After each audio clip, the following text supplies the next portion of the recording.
সাংগঠনিক সম্পাদক 4 জন প্রার্থী ছিলেন, তার মধ্যে 2 জনকে আমরা নির্বাচিত ঘোষণা করতে পারবো এবং 2 জনকে আমরা নির্বাচিত ঘোষণা করেছি। 2 নম্বর সাংগঠনিক সম্পাদক হিসাবে নির্বাচিত হয়েছেন জনাব মোহাম্মদ আমজাদ হোসেন। 1 নম্বর সাংগঠনিক সম্পাদক হিসাবে নির্বাচিত হয়েছেন জনাব মোহাম্মদ আহসান হাবিব।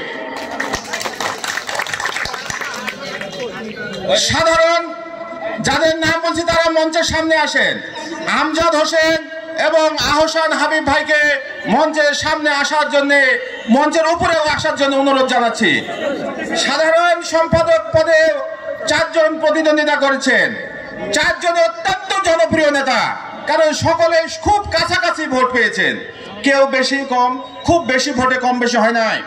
সেজন্য আপনাদের এই যারা সাধারণ সম্পাদক পদে যারা যে নির্বাচিত হলেন এবং যারা নির্বাচিত হতে পারেন নাই, তাদেরকে গুরুত্বপূর্ণ পদে আসন করবেন আশাবাদ ব্যক্ত করছি।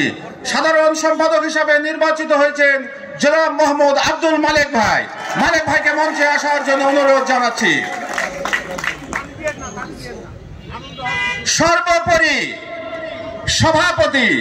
সভাপতি পদ আমি না বললেও হবে, কারণ আপনারা সবাই জেনে গেছেন।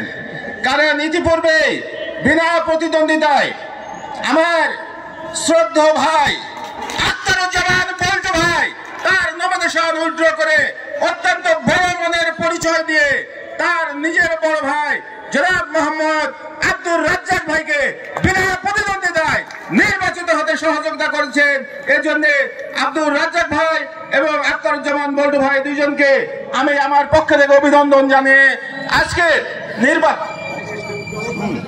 আজকের এই ভবানীগঞ্জ পৌরসভা বিএনপির দ্বিবার্ষিক কাউন্সিল সুসম্পন্ন হলো।